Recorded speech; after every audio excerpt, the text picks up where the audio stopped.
The first tool we're going to add to our toolkit is to make holes in these nets. So here we have nice diamond nets with small regular holes.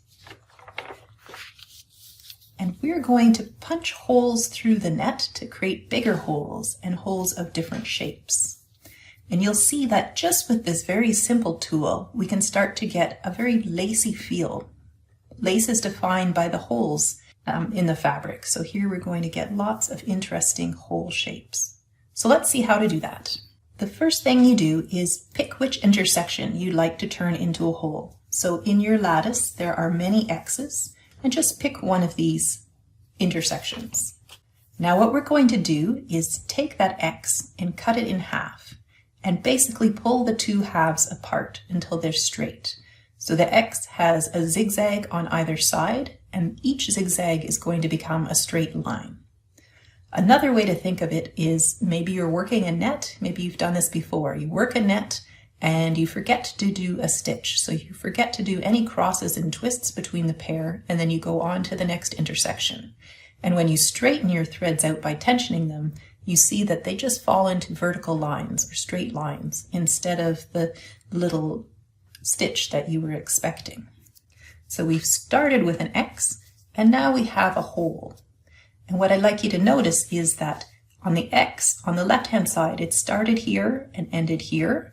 And in our hole, we have a straight line from the same starting point to the ending point. Similarly, on the right-hand side, the line starts here, does a zig and a zag, and ends here.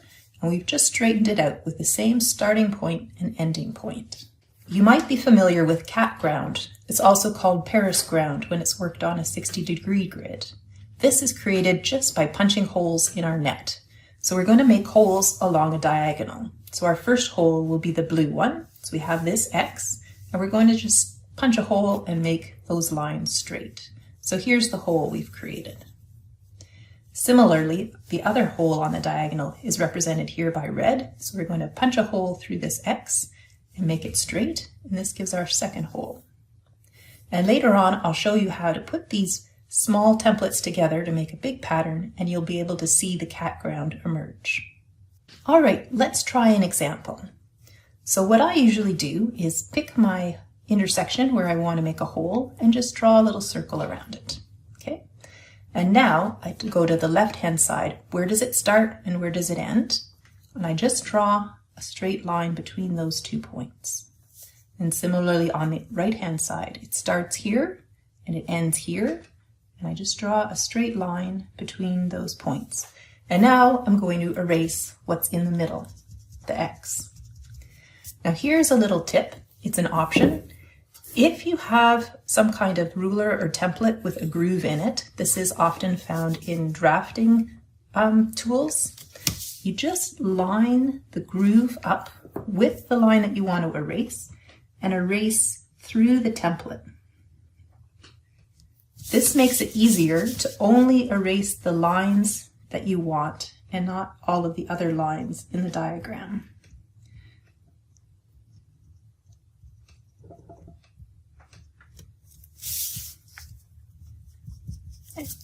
So that's just an option if you have one handy.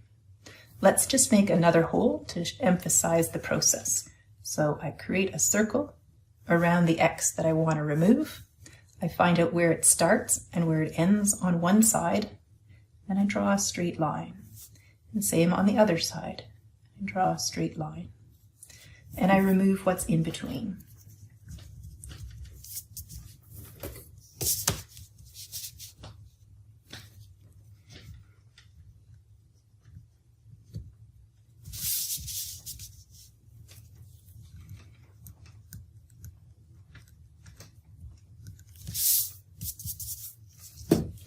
And you can keep removing X's until you have no more X's left or until you're satisfied with the pattern that you've created. Let's take a quick look at some rules that we should keep in mind when making these holes. Anywhere that we have two lines crossing in pencil, we can make a hole. We can't make a hole at the borders. So the borders are made with marker, which you can't erase. So that should help you remember that you can't make a hole with a marker and a pencil line. You can make vertical columns of your holes. So here I removed 2 X's to make a taller hole here and another X here.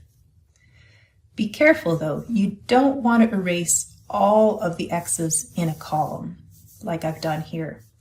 What happens if you do this is when you go to make your copies in columns and rows, you're going to get a very long hole that goes all the way through the piece. Then when you lift your pattern off the pillow, it's just going to fall into strips instead of holding together like a fabric. You can also make rows of holes. So here I have already got one hole and I can make another hole right up against it. There's something to keep in mind though. From the first hole, we have a vertical line that goes from here to here, and that is also where our second hole, the X for the second hole we want to make, starts and ends. So when we straighten this line up, it's going to be in the same position as the first line. So just keep in mind that sometimes when you have holes side by side, you can get 2 pairs in a line or 4 threads. And that should make sense because here we have 2 pairs coming into this point, and we still need to have 2 pairs going out.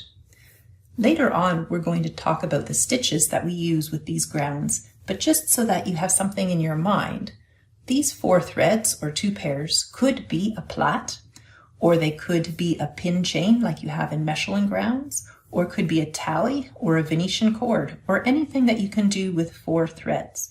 So there's lots of versatility for what this could look like. Just keep in mind that you have to keep track that there are 2 pairs there. You can also make holes by removing intersections that you've just created. They don't have to be the X's in your original net. Here, for example, I've removed 2 X's to make this tall hole. And on the side of the hole, it doesn't look like an X anymore, it looks more like a K. And I can remove that intersection as well. So remember, you look at where it starts and where it ends on one side and draw a straight line. So here I'm going to get this straight line. On the left-hand side of this K, it started here and ended here, so I draw a straight line. Now the original actually had a straight line in the same position, so it stays there. It doesn't change. And now I've created this hole beside our hole, and I can do the same on the other side. Here is another example of removing a new intersection. So in this case, I created a diagonal arrangement of holes, and this resulted in an X, but it's a slightly different X because it has a vertical and a diagonal. So I can remove this X as well. And again, you look at each side. So on the right-hand side, it starts here and ends here, and I just draw a straight line between the two, which gives me this line. And on the left-hand side, it starts here and ends here. So just draw a straight line between them, and that gives me this line. And so now I've got this sort of a parallelogram shape. Removing these kind of intersections can give you interesting holes that are not common in traditional grounds. So let's take a look again at some examples that I've worked with the frames that I drew. Here I just want to show you that another option for showing that you have 2 pairs in the same place is to draw a vertical line and an S through them. This is the same as the sort of almond shape that I drew earlier. Just another way to note that you have 2 pairs there. You might want to be careful when you're making tall vertical holes. It depends on your application and the size of thread that you're using. So if I'm using a very thick thread and my application is some clothing, this long line, which represents 2 threads starting here and ending here, could be quite loose. I could catch a ring on it or a fingernail, and it might not have enough tension to hold up well in something like clothing. However, if my application is to create something that I might frame and put on the wall behind glass, this would be perfectly acceptable. Also, if I'm using wire instead of thread, this would just hold its shape quite fine, and I wouldn't have to worry about it getting out of shape. So keep in mind the scale of what you're wanting to make and the application you're using it for when deciding whether or not a particular ground is practical or not. So what I'd like you to do now is to take the frames and the diamond lattices that you've made and start poking holes in them. Poke as many holes as you can. Try to make sure that you don't have large areas of net left over, and try different arrangements. So be creative in how you're making your holes. You can make very traditional looking holes, such as this, where we just have regular hexagons and diamonds and triangles, or you could try to do something that's a little bit more unusual or organic, like this one, where you have shapes of holes that you don't commonly find in traditional ways. Most important, be creative and have fun.